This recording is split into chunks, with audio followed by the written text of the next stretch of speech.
Bismillahirrahmanirrahim. Assalamualaikum warahmatullahi wabarakatuh. Innal hamdalillah nahmaduhu wa nasta'inuhu wa nastaghfiruh wa na'udzu billahi min shururi anfusina wa min sayyiati a'malina. Man yahdihillahu fala mudhillalah wa man yudlilhu fala hadiyalah. Wa asyhadu an la ilaha illallah wahdahu la syarikalah wa asyhadu anna Muhammadan abduhu wa rasuluhu la nabiyya wa rasulah ba'dah. Allah Subhanahu wa taala berfirman, mengingatkan kita semua agar kita selalu bertakwa kepada Allah. Kata Allah Subhanahu wa taala, ya ayyuhalladzina amanu taqullaha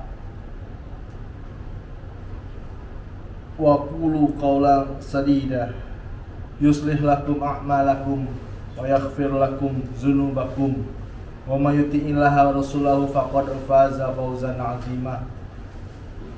Wahai orang-orang yang beriman, bertakwalah kalian kepada Allah dengan sebenar-benarnya bertakwa, dengan takwa yang sejati, dan hendaklah kalian mengucapkan kalimat yang jujur. Yuslih lakum a'malakum, niscaya Allah akan uraikan, Allah akan berikan jalan keluar di setiap permasalahan kita. Kita semua pasti punya permasalahan. Kita semua pasti punya problem. Yang punya masalah dengan keluarganya, punya masalah dengan orang tuanya, dengan istrinya, dengan suaminya, dengan anaknya, dengan pekerjaannya, dengan rekan bisnisnya.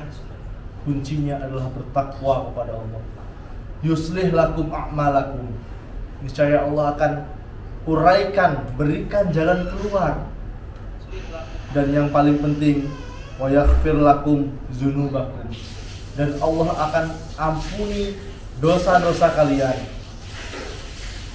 Dan barang siapa yang bertakwa kepada Allah dan Rasulnya, faqad faza fawzan 'azima, maka sungguh dia telah beruntung. Dia telah beruntung apabila mentaati Allah dan Rasulnya. Kita berusaha untuk mentaati Allah dengan kemampuan kita, dengan seluruh kemampuan kita. Fattaqullaha mastata'tum, bertakwalah kepada Allah semampu kalian, sesuai dengan kemampuan kalian.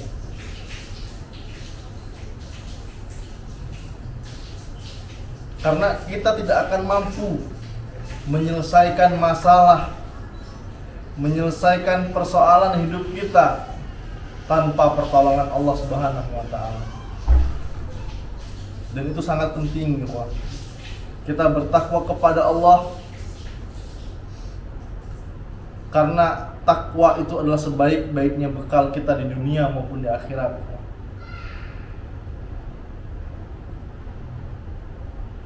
Kemudian salawat dan salam semoga selalu tercurahkan kepada junjungan kita Nabi Muhammad SAW. Dan kita berharap salawat itu juga turun pada keluarganya, pada para sahabatnya, dan orang-orang yang senantiasa berpegang teguh dengan sunnah Nabi Muhammad SAW. Akhwani fiddin wa akhwati fillah, azanallahu wa iyyakum. Pada kesempatan sore hari yang penuh dengan keberkahan ini, kita akan kembali berbicara tentang hati.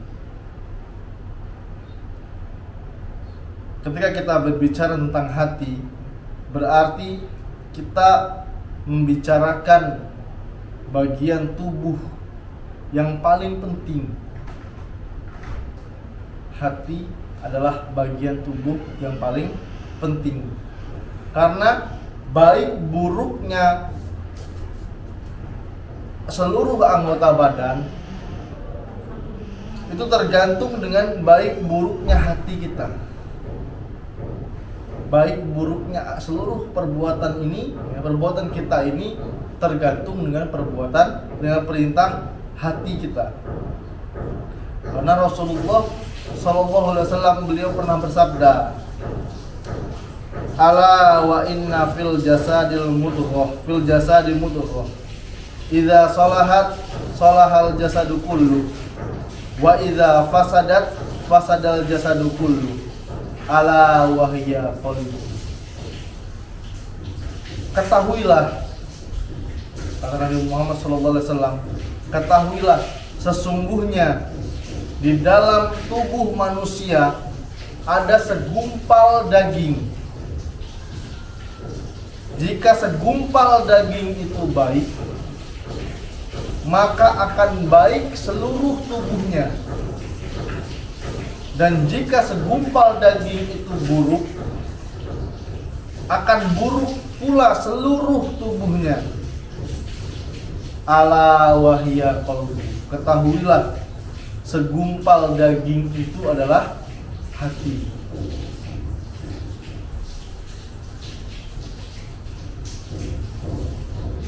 Dan perlu kita ketahui, ikhwan fillah rahimani wa rahimakumullah, hati itu merupakan tempat tumbuh kembang. Hati itu tempat tumbuh kembangnya iman kepada Allah Subhanahu wa ta'ala. Yang mana iman itu adalah landasan utama kebaikan dan kemuliaan hidup seorang hamba di dunia dan di akhirat. Iman adalah landasan utama. Tanpa iman tidak akan mungkin bahagia. Kalaupun ada orang yang bahagia tanpa iman kepada Allah Subhanahu wa ta'ala, itu merupakan tipu daya iblis. Sering kita jumpai ya, orang yang tidak beriman kepada Allah, tapi Allah berikan dia nikmat di dunia. Pernah lihat gak?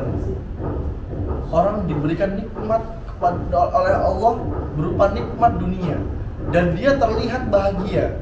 Wallahi, itu adalah kebahagiaan yang menipu. Itu kebahagiaan yang semu. Dan itu semua adalah tipu daya iblis. Karena sebegitu hinanya dunia ini, dunia ini hina, sehingga Allah berikan kepada orang yang tidak beriman kepada Allah, dan yang Allah tidak kehendaki. Allah berikan kemewahan dunia, kenikmatan dunia, karena dunia ini hina. Tapi seseorang yang beriman kepada Allah dan dia bertakwa, dia berusaha untuk menjalankan perintah, dia berletih, dia bersusah payah menjalankan perintah Allah Subhanahu wa ta'ala, dia pasti bahagia. Karena tujuan hidupnya, prioritas utamanya adalah Allah Subhanahu wa ta'ala. Dia ingin masuk ke surganya Allah Subhanahu wa ta'ala. Karena itu semua sudah sunatullah. Sudah sunatullah. Seseorang apabila ingin mendapatkan hasil yang maksimal, pasti dia bersusah payah dahulu. Jangankan perkara akhirat, perkara dunia pun, ketika kita ingin memiliki suatu pencapaian, pasti kita bersusah payah dulu. Pasti kita berjuang dulu. Lantas bagaimana dengan akhirat? Dan keimanan itu letaknya ada di hati.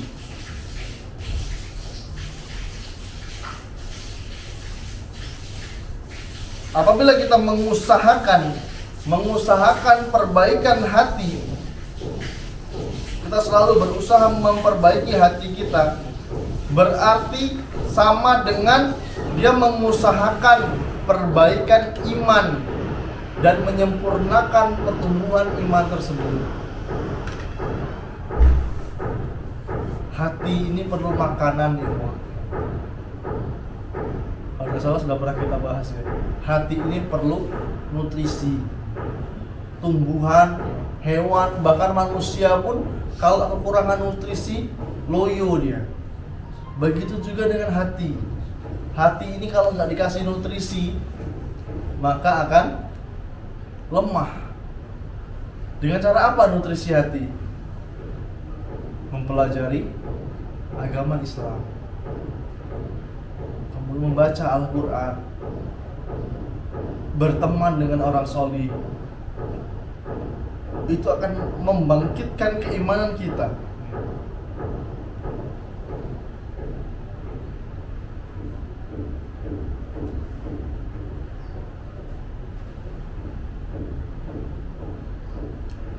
Dari sahabat yang mulia Abu Hurairah radhiyallahu anhu, bahwasanya Nabi kita Muhammad SAW, beliau pernah bersabda, innal imana la yakhlaqu fi jawfi ahadikum kama yakhlaqu taubutul khaliqu fas'alullaha anna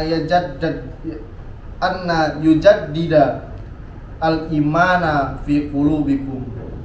Sesungguhnya, kata Nabi Muhammad SAW, sesungguhnya iman di dalam hati itu bisa menjadi usang, bisa lapuk, sebagaimana pakaian yang usang. Fas'alullaha, maka mintalah kepada Allah Azza wa Jal untuk memperbaiki iman yang ada dalam hatimu. Rasulullah SAW mengibaratkan keimanan itu seperti hati itu seperti pakaian. Pakaian ini, masa pakainya berapa sih?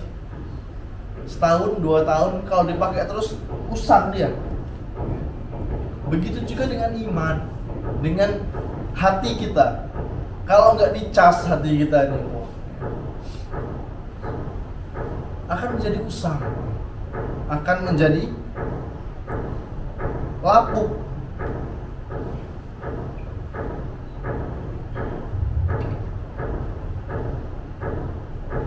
Allah Subhanahu wa ta'ala dengan rahmat dan karunia-Nya yang sempurna kepada semua hambanya,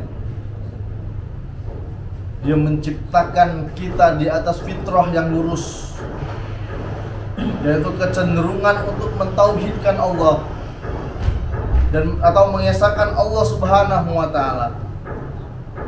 Dan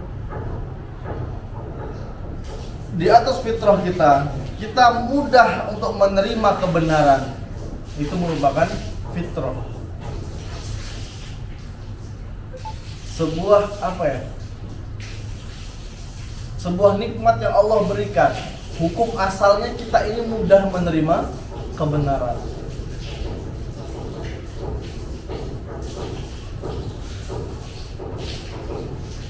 Syekh Abdurrahman As-Sa'di rahimahullah ta'ala berkata, Allah Subhanahu wa ta'ala menjadikan pada akal manusia itu kecenderungan untuk menganggap baik suatu kebenaran dan menganggap buruk segala jenis kebatilan. Karena sesungguhnya semua hukum dalam syariat Islam, baik yang lahir maupun yang batin, Allah Subhanahu wa ta'ala telah menjadikan pada hati semua makhluknya kecenderungan untuk menerimanya.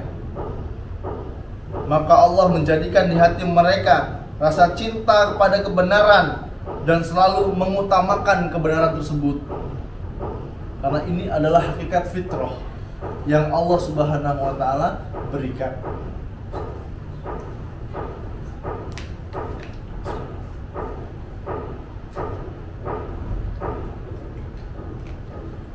Karena fitrahnya kita ini mudah menerima kebenaran. Tapi kalau orang yang keluar dari fitrah, keluar dari asalnya, maka itu ada sesuatu yang mempengaruhi, dan merusak fitrah tersebut. Seperti yang disabdakan oleh Nabi Muhammad SAW, kullu mauludin yuladu ala fitrah. Fa abawahu yuhawidanihi aw yunassiranihi aw yumajjisanihi. Semua bayi itu terlahir dalam keadaan fitrah.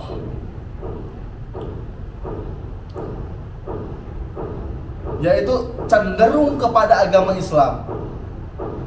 Lalu kedua orang tuanya lah yang menjadikan dia orang Yahudi, Nasrani, atau Majusi. Jadi hukum asal bayi baru lahir, dia ini Islam. Yang merubah siapa? Ya orang tuanya sendiri. Pendidikan orang tuanya yang menjadikan dia beragama Yahudi, Nasrani, atau Majusi.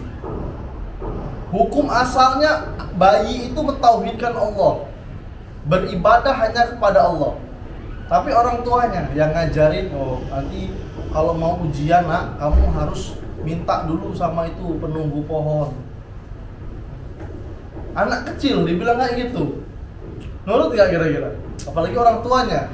Nah ini yang merusak fitrahnya, ini faktornya. Seseorang yang tidak mau beribadah kepada Allah, seseorang yang tidak mau mentauhidkan Allah, pasti ada faktornya. Pasti ada faktor yang membuat dia seperti itu.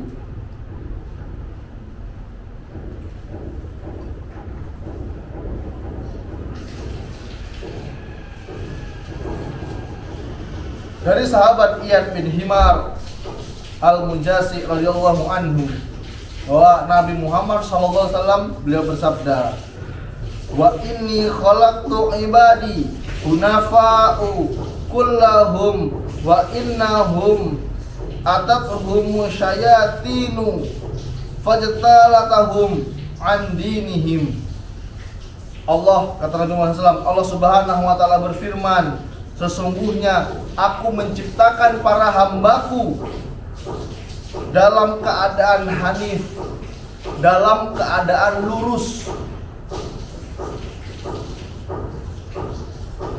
yaitu lurus dan cenderung pada kebenaran. Dan sungguh kemudian para syaitan yang mendatangi mereka lalu memalingkan mereka dari agama mereka. Ini kelakuan syaitan.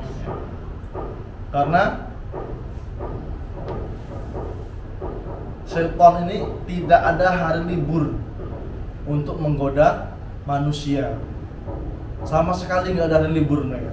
Setiap waktu, setiap saat mereka menggoda manusia. Jadi anak-anak yang fitrahnya masih lurus ya, kalau agak besar dikit dia mulai membelok, itu pasti ada faktor eksternal, bukan faktor internal. Pasti ada gangguan jin, gangguan syaitan. Bisa jadi dari jin golongan manusia, bisa jadi dari jin golongan syaitan. Minal jin nati wan nas. Ini pasti ada faktornya. Dari kedua hadis yang kita bahas tadi, ini menunjukkan bahwasanya semua manusia itu dilahirkan di muka bumi ini dalam keadaan yang lurus, dalam keadaan fitrah, yaitu cenderung menerima kebenaran, cenderung menerima Islam, dan beribadah kepada Allah Subhanahu wa ta'ala.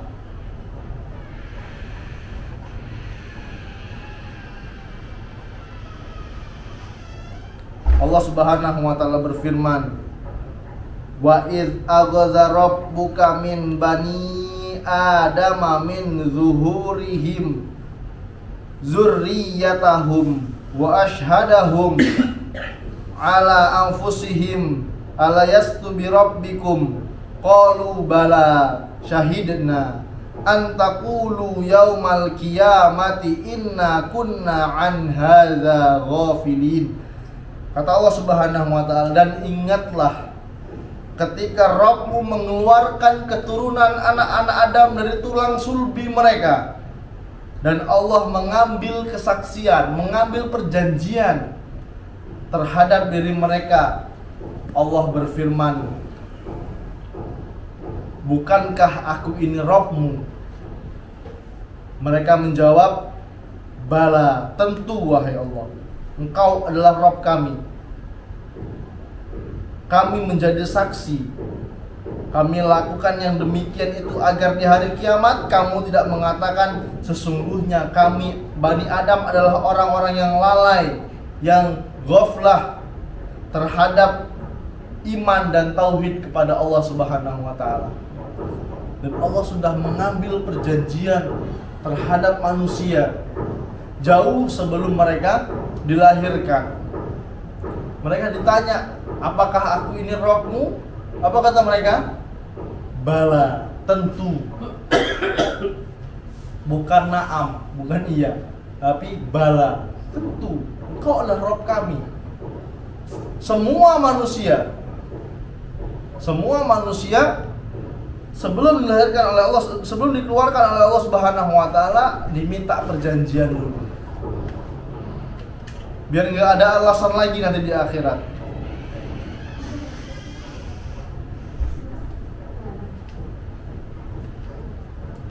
Dulu sudah kita pernah bahas bahwasanya hati itu ada yang bersih dan ada yang kotor.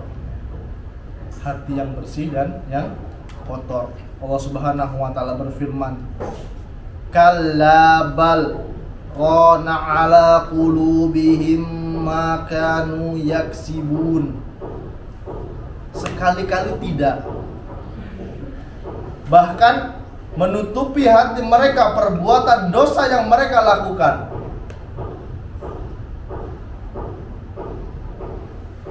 Dosa itu bisa menutupi hati. Antum kalau melakukan maksiat pasti ada efek ketika mau melakukan ibadah kepada Allah. Yang melakukan maksiat pasti ada efek yang membuat kita malas untuk beribadah kepada Allah. Semua jenis ibadah, semua jenis perbuatan yang diridhoi oleh Allah Subhanahu wa taala, kita malas untuk melakukan. Itu efek dari dosa.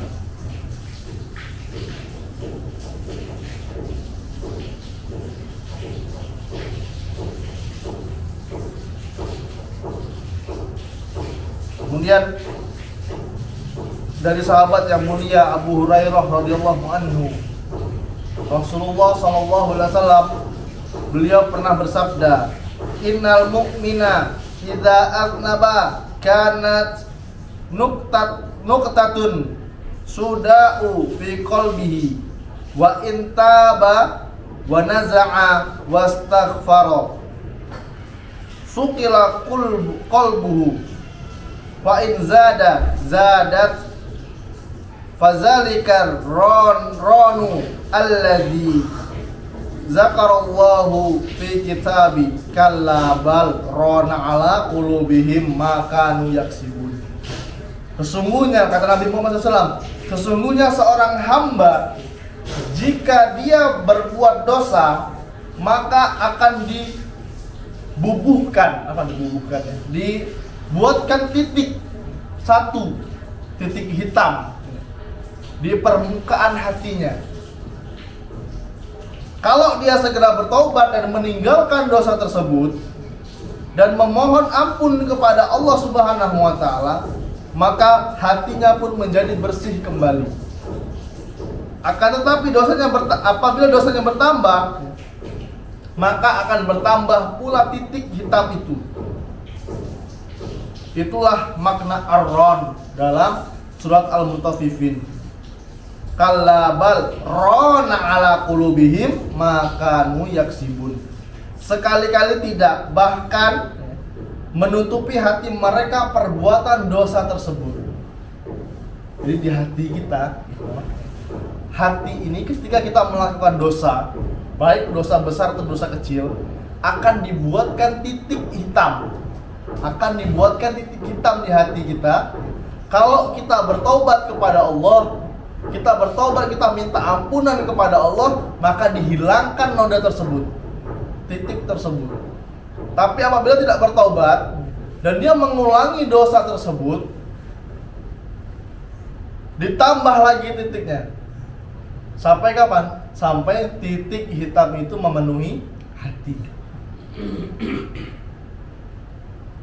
Mungkin ketika diotopsi ya, seseorang mati, diotopsi dilihat hatinya nggak gumpalan hatinya ya sama aja yang manusia yang lain ya. Tapi itu semua adalah hal ghaib. Hanya Allah Subhanahu wa taala yang mengetahui. Dan kita harus beriman. Kita harus mengimani bahwasanya dosa itu dapat menimbulkan titik di hati kita. Caranya gimana? Allahu a'lam. Hanya Allah yang tahu. Jangan dikira dosa itu tidak punya efek. Bahkan dosa yang kita lakukan saat ini bisa berdampak kapan? Nanti 40 tahun lagi. Dosa yang kita lakukan bisa berdampak nanti 40 tahun lagi.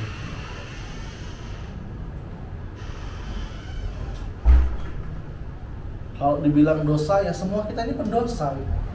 Sering kita bawakan hadisnya di sini. Kullu bani Adam khata'un wa khairu khata'ina tawwabun. Seluruh manusia, seluruh anak Adam itu pendosa semua. Wa khairu khata'ina tawwabun, dan sebaik-baiknya pendosa itu adalah yang bertaubat kepada Allah Subhanahu wa taala.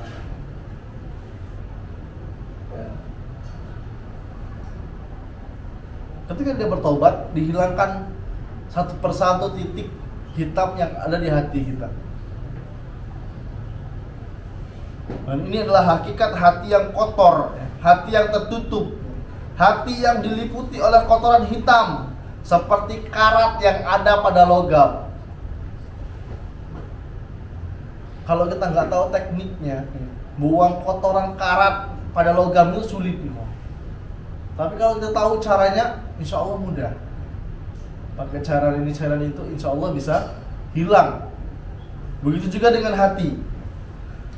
Hati ini, kalau kita banyak melakukan dosa, akan tertutup hatinya dan sulit menerima kebenaran. Sulit menerima kebenaran, sehingga memadamkan cahaya dan membutakan mata hati. Sulit dia menerima dalil, sulit. Jelas-jelas dalilnya jelas ya. Sudah jelas dalilnya ada, sahih, sesuai dengan Al-Quran dan Sunnah pemahaman para sahabat. Susah menerimanya.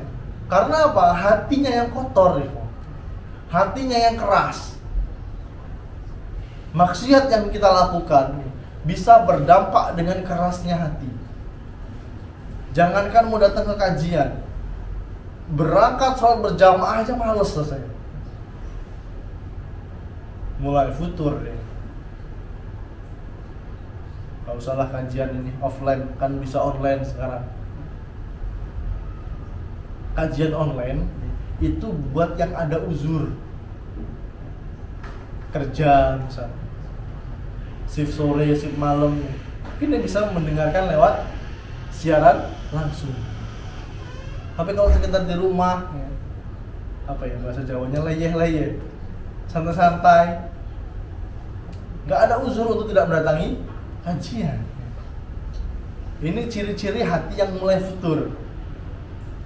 Nggak usah salat ke masjid, kan salat diterima, salat di rumah kan juga sah.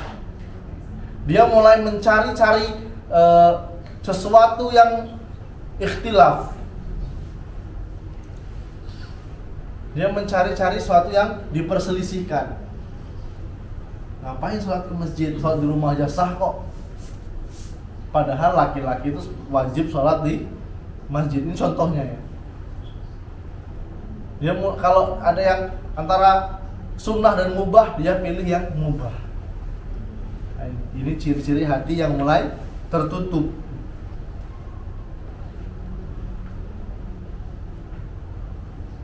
Dan puncaknya paling parah, dia memandang atau dia menganggap kebenaran itu adalah suatu kebatilan, dan juga sebaliknya.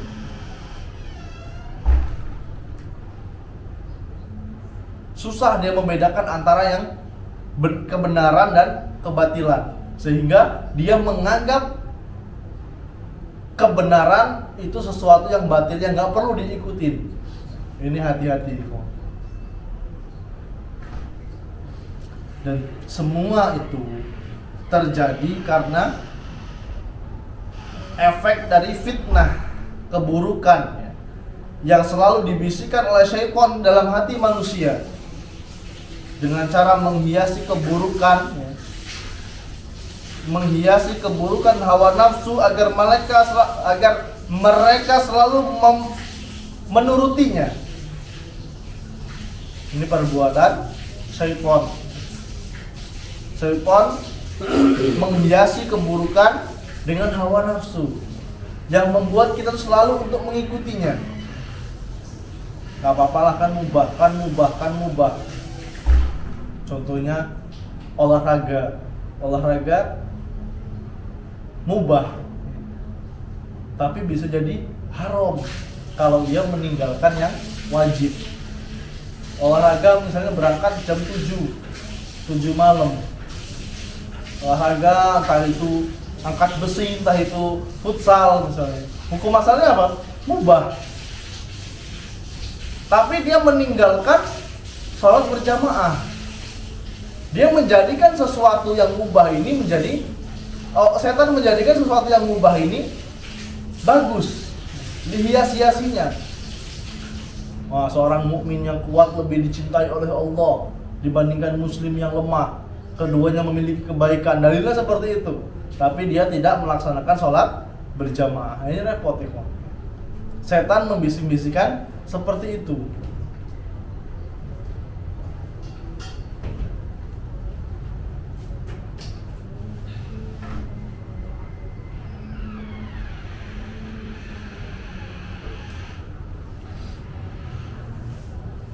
Dari sahabat yang mulai Huzaifah bin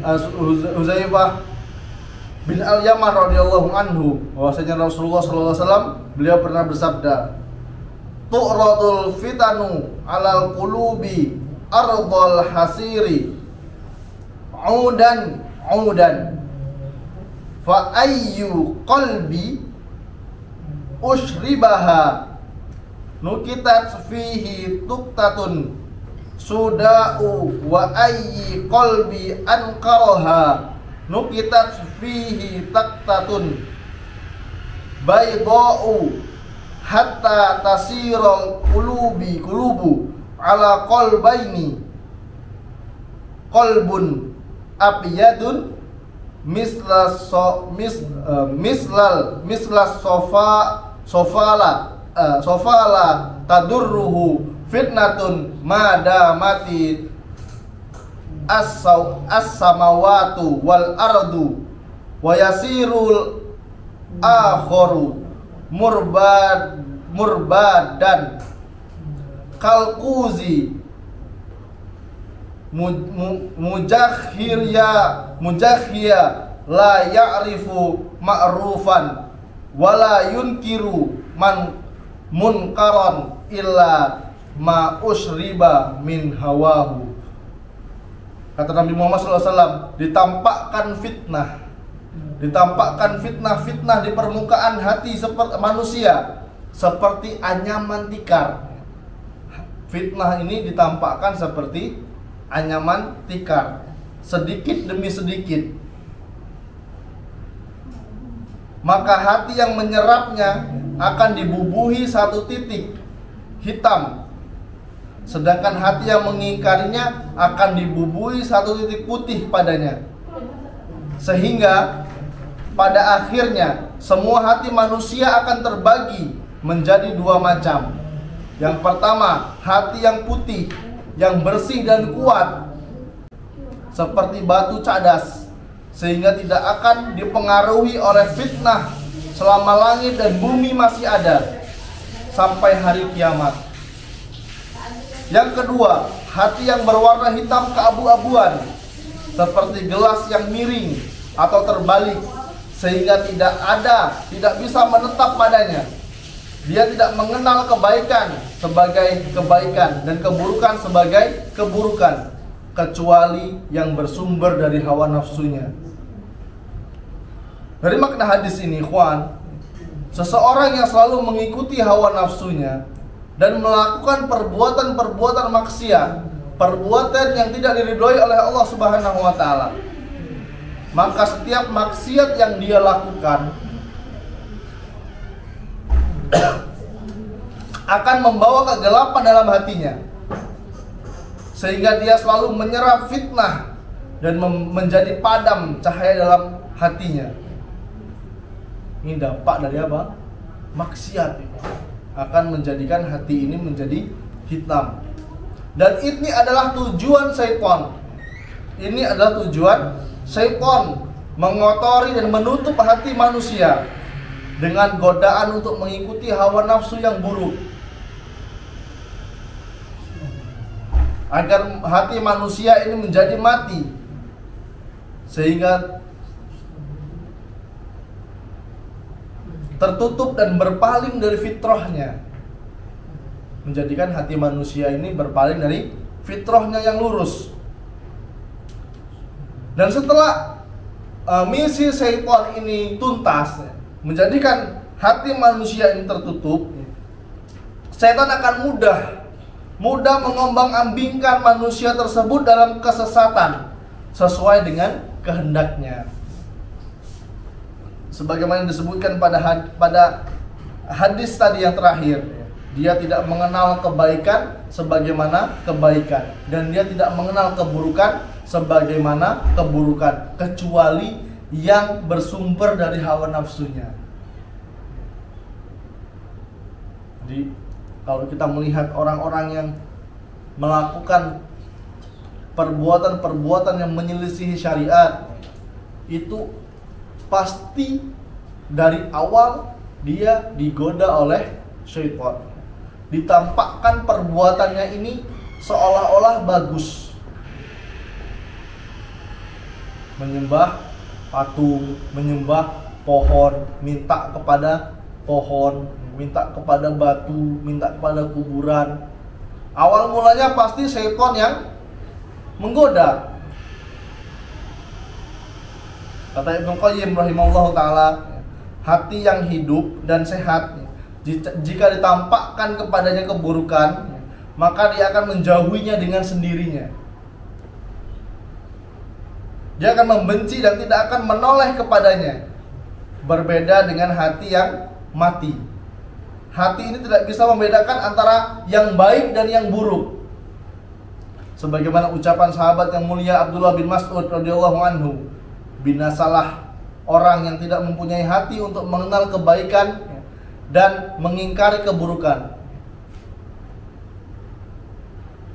Kalau kita bisa membedakan mana yang baik, mana yang buruk, mana yang riba, mana yang tidak riba, mana yang halal, mana yang haram, mana yang sunnah, mana yang bid'ah, itu tandanya hati kita masih lurus ya. Dan pasti Allah ingin kebaikan, ingin adanya kebaikan dari diri kita. Dan ini harus dipertahankan. Jangan sampai keblinger itu. Jangan terkecoh dengan kecerdasan yang kita miliki. Justru biasanya yang akidahnya mulai geser-geser itu yang pintar-pintar, profesor-profesor, ya.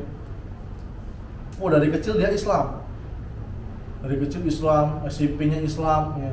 Sekolahnya Islam, kuliahnya Islam, sampai dapat gelar doktor, keluar dari kampus jadi ateis. Ini banyak ini, gak percaya sama Tuhan. Ini rusak fitrahnya. Terlalu berbangga dengan kecerdasan yang dia miliki. Ini banyak terjadi seperti ini.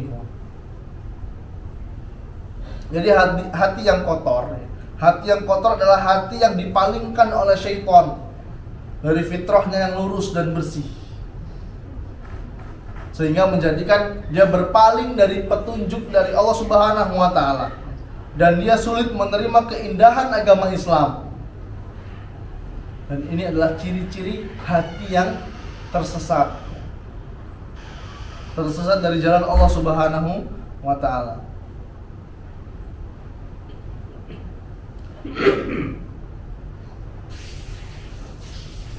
Dan ikhwan fillah, azanallahu wa iyyakum, perlu kita ketahui bahwasanya hati ini cenderung untuk mengenal yang ma'ruf dan mengingkari yang mungkar. Karena Allah Subhanahu wa ta'ala menciptakan hati manusia itu di atas fitrah. Kemudian Allah Subhanahu wa ta'ala menurunkan syariatnya untuk membimbing hati manusia tersebut agar selamat dari tipu daya syaitan dan selalu di atas jalan yang lurus.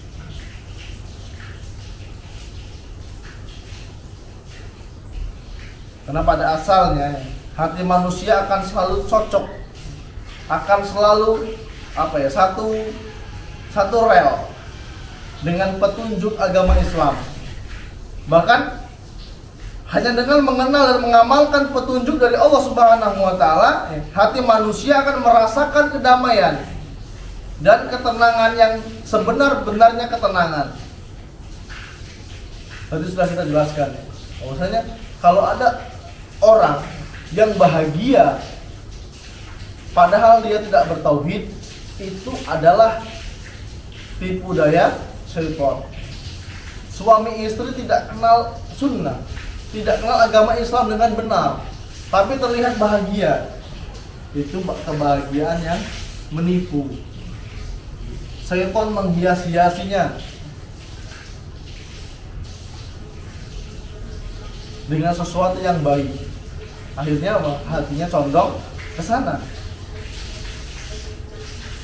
Allah Subhanahu wa ta'ala berfirman, alladzina amanu wa tatma'innu qulubuhum bizikrillah, ala bizikrillahi tatma'innul qulub. Orang yang beriman, kata Allah Subhanahu wa ta'ala, dan hati mereka menjadi tentram dengan berzikir, yaitu dengan mengingat Allah. Ingatlah, hanya dengan mengingat Allah hati menjadi tentram. Surat Ar-Ra'd ayat yang ke-28. Kalau mau hatinya tenang, kuncinya cuma satu, ingat kepada Allah. Libatkan Allah dalam setiap urusan, tenang kita. Mau kemana aja kalau kita libatkan Allah, tenang. Mau naik motor, baca doa naik kendaraan. Mau keluar rumah, baca doa keluar rumah, tenang kita. Gak perlu lagi pakai jimat-jimat, gak perlu lagi pakai apalah. Cukup dengan Allah kita menjadi tenang.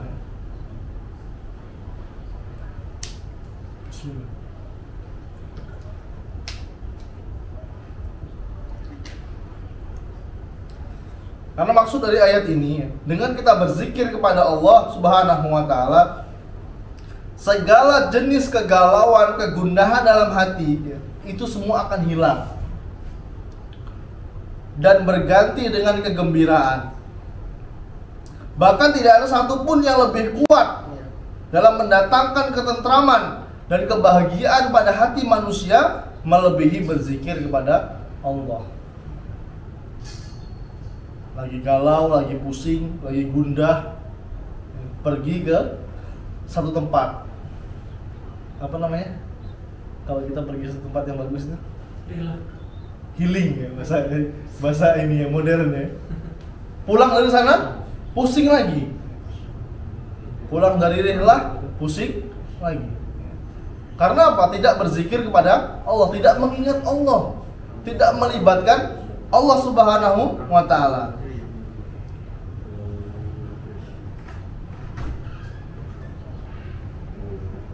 Karena pada asalnya, ikhwan fillah rahimani wa rahimakumullah, hati manusia itu lebih dahulu mengenal dan menerima kebenaran atau kebaikan, sedangkan keburukan itu pendatang baru. Keburukan itu pendatang baru yang kemudiannya menyusup ke dalam hati manusia. Rasulullah SAW beliau pernah bersabda, al-birru ma sakanat ilaihi nafsu wat ma'ana ilaihil qalbu. Kebaikan itu adalah sesuatu yang menjadikan jiwa manusia tenang dan hatinya tentram. Kalau kita mau tenang nih, kita melakukan kebaikan. Kebaikan yang diridhoi oleh Allah Subhanahu wa taala. Karena hadis ini menunjukkan bahwa Allah Subhanahu wa taala menciptakan para hambanya di atas fitrah. Yaitu fitrah mengenal kebenaran, merasa tenang kepadanya dan menerimanya. Allah Subhanahu wa taala menjadikan tabiat. Tabiat itu perangai, bawaan manusia cenderung mencintai kebenaran dan membenci keburukan. Karena ini termasuk dalam hadis yang dibawakan oleh sahabat yang mulia Iyad bin Himar radhiyallahu anhu, bahwasanya Rasulullah SAW beliau pernah bersabda, dia membawakan firman Allah Subhanahu wa taala, wa inna khalaqtu ibadi hunafa'u kulluhum wa innahum atathumus sayatinu fajtanalathum an dinihim. Sesungguhnya aku menciptakan para hambaku, kata Allah. Ini hadis qudsi ya, dibawakan oleh Nabi Muhammad SAW. Sesungguhnya aku menciptakan para hambaku dalam keadaan hanif, dalam keadaan lurus dan cenderung pada kebenaran. Dan sungguh kemudian para syaitan mendatangi mereka lalu memalingkan mereka dari agama mereka.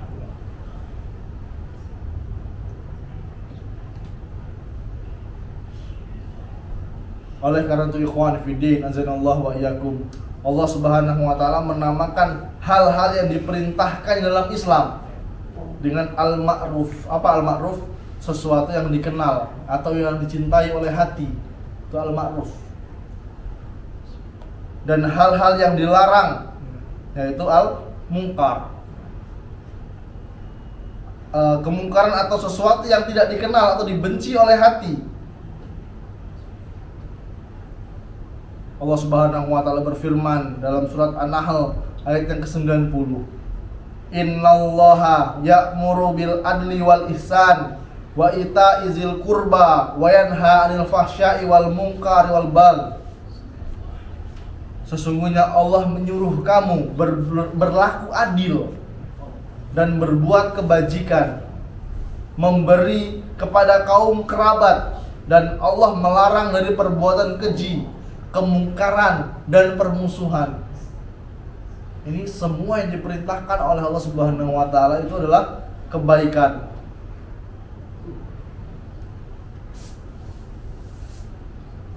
Allah Subhanahu wa taala berfirman tentang sifat Rasulullah sallallahu alaihi wasallam, ya'muruhum bil ma'rufi wa yanhahum 'anil munkar wa yuhillu lahumut thayyibati wa yuharrimu 'alaihimul khaba'ith. Dia menyuruh mengerjakan yang ma'ruf, mengerjakan kebaikan, dan melarang mereka dari mengerjakan yang mungkar, yaitu keburukan, serta menghalalkan bagi mereka segala yang baik dan mengharamkan bagi mereka segala yang buruk. Jadi yang baik-baik itu halal, yang segala sesuatu yang buruk itu menjadi haram. Di sini Allah Subhanahu wa taala mengabarkan bahwasanya hati orang-orang yang beriman itu selalu tentram dengan berzikir kepada Allah Subhanahu wa taala. Hati yang telah dimasuki cahaya iman dan lapang menerima, maka akan merasa tenang, tentram, dan mudah menerima kebenaran, serta selalu berpaling dan membenci dan tidak mau menerima segala kebatilan atau segala keburukan. Ini masih dalam keadaan fitrah. Kalau kita suka dengan kebenaran, suka dengan kebaikan, itu tandanya hati kita masih berada di atas fitrah, masih lurus hati kita. Tapi kalau udah nggak peduli lagi, kita bingung mana yang baik, mana yang buruk. Udah dijelasin masih bingung. Ini tandanya hati kita mulai kotor, mulai banyak titik hitam di hati kita. Seperti dia sudah kita jelaskan, ketika kita melakukan maksiat, maka akan ada titik hitam di hati. Kalau dia bertobat, apa? Noda hitamnya dihilangkan. Kalau dia tidak bertobat dan mengulangi dosa lagi, maka nodanya bertambah. Dan ikhwan fillah rahimani wa rahimakumullah, kita berusaha untuk mengembalikan hati kita kepada fitrah. Nah, Nabi Muhammad SAW telah mengisyaratkan cara untuk mengembalikan hati kepada fitrahnya dan membersihkan kotoran hitam yang ada di permukaan hati tersebut. Rasulullah SAW beliau pernah bersabda, innal mu'mina idza aznaba kanat nuqtatun sauda'u fi qalbihi fa in taba wa naza'a wastaghfara sukila qalbuhu. Kata Nabi Muhammad SAW, sesungguhnya seorang hamba jika dia berbuat dosa akan dibubuhkan, akan dibuatkan titik hitam di permukaan hatinya. Wa intaba, tapi kalau dia bertaubat, kalau dia segera bertaubat, wa naza'a wastaghfara, dan dia meninggalkan dosa tersebut dan dia memohon ampunan kepada Allah Subhanahu wa taala, maka hatinya bersih kembali. Nabi Muhammad SAW. Ini isyarat kalau kita ingin hati kita bersih. Perbanyak taubat dan kita meninggalkan dosa-dosa yang selalu kita ulang-ulang. Apa dosa yang kita ulang-ulang? Hanya kita yang tahu. Kita ini berusaha untuk menyembunyikan dosa. Apa itu dosa? Kalau orang melihat kita malu. Nah, itu dosa. Kita berusaha untuk meninggalkannya. Kita punya dosa yang mungkin diulang-ulang terus. Kita berusaha meninggalkannya dan kita bertaubat kepada Allah Subhanahu wa taala. Kita memohon ampunan kepada Allah. Apalagi ini hari apa? Jumat ya.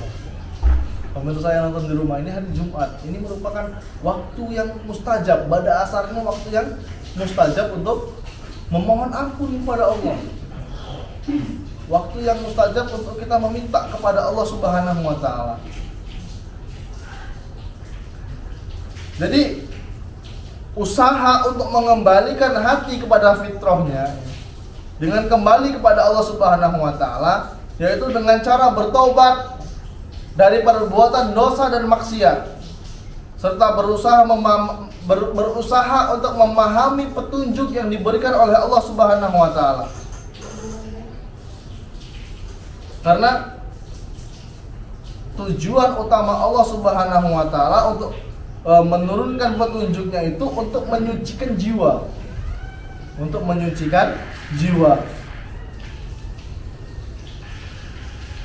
Allah Subhanahu wa taala berfirman, laqad mannallaha 'alal mu'minina id ba'atsa fihim rasulan min anfusihim yatlu 'alaihim ayatihi wa yuzakkihim wa yu'allimuhumul kitaba wal hikmah wa in kanu min qablu lafi dhalalin mubin.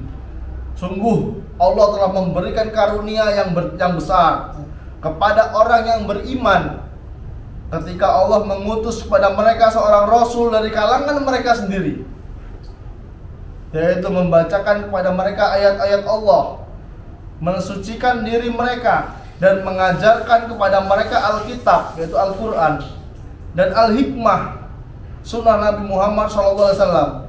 Dan sesungguhnya sebelum kedatangan Rasul itu, lafi dhalalin mubin. Mereka benar-benar dalam kesesatan yang nyata. Kita juga sebelum kita kenal dakwah sunnah yang mulia ini, mungkin kita sama seperti saudara-saudara kita di luar, flat aja hidupnya, kayak gini-gini aja, berangkat pagi, ya kerja, pulang sore, udah gitu-gitu aja. Tapi setelah kita mengenal dakwah sunnah, dakwah yang indah ini, hidup kita berubah 360 derajat dengan yang lebih baik lagi. Kita mengenal sunnah Nabi Muhammad SAW, dari bangun tidur sampai tidur lagi itu diajarkan caranya oleh Nabi kita Muhammad SAW. Adab bangun tidur. Bangun tidur ada doanya, masih nggak doanya? Alhamdulillahilladzi ahyana ba'dama amatana wa ilaihin nusyur. Segala puji bagi Allah yang telah menghidupkanku setelah kematian, yaitu tidur. Wa ilaihin nusur, dan hanya kepada Allah lah tempat kembali. Ini bangun tidur sudah diajarkan oleh Nabi Muhammad SAW. Terus bangun tidur, masuk kamar mandi, ada lagi doa yang masuk kamar mandi. Ini sebuah hikmah. Sampai pulang ke rumah lagi, nanti malam atau sore kita pulang ke rumah dari kita capek bekerja, istirahat, ada tuntunannya semuanya. Ini sebuah kenikmatan yang besar. Kalau nggak itu kita berada dalam kesesatan yang nyata. Kita mungkin nggak bisa membedakan. Kalau bukan rahmat dan kasih sayang Allah, kita nggak bisa membedakan mana kebaikan dan keburukan. Ujungnya apa? Bilang semua agama itu sama. Nggak apa-apa, yang penting tujuannya baik. Dia kan nggak sholat, yang penting dia akhlaknya bagus. Kalau ketemu orang ramah, yang penting dia akhlaknya bagus, dia rajin bersedekah, insya Allah masuk surga. Ini pemahaman yang mulai melenceng. Oh nggak apa-apa, dia non muslim, dia saudara kita. Saudara dari mana? Nggak ada saudara kita non muslim itu. Saudara kita kalau dia mengucapkan la ilaha illallah Muhammad Rasulullah, baru saudara kita. Ya kita tetap mau amalah dengan teman-teman kita yang bukan beragama Islam, tapi dia bukan saudara kita. Ini sesuatu apa ya? Kenikmatan dari Allah Subhanahu wa taala. Kita bisa membedakan mana yang baik dan mana yang buruk. Karena banyak saudara-saudara kita muslim, dia sulit membedakan mana yang baik dan mana yang buruk. Udah dijelaskan, Pak, ini transaksi seperti ini nggak boleh. Hampir setiap hari Kamis Subhan menjelaskan, nggak boleh transaksi seperti ini. Kalau bukan rahmat dan kasih sayang dari Allah Subhanahu wa taala, sulit dia untuk menerima. Transaksi ini goror, Pak, nggak jelas, Pak, ini nggak boleh, haram. Udah apa-apa Mas, yang penting sama-sama ridho. Aku ini susah kalau seperti ini ya. Beli borongan pohon mangga misalnya. Aku beli deh pohon mangga ini misalnya 1 juta. Borongan, semua mangga ini untuk aku. Nggak jelas, goror ini. Ini kalau bukan rahmat kasih sayang dari Allah Subhanahu wa taala, nggak bisa kita menerimanya. Pas ditimbang ternyata cuma dapat 20 kilo, 1 juta. Masam lagi, kan goror, nggak jelas. Ya, ketidakjelasan dalam transaksi. Ini contoh kecil. Semuanya sudah diajarkan oleh Allah Subhanahu wa taala dan dijelaskan oleh Nabi Muhammad sallallahu alaihi wasallam.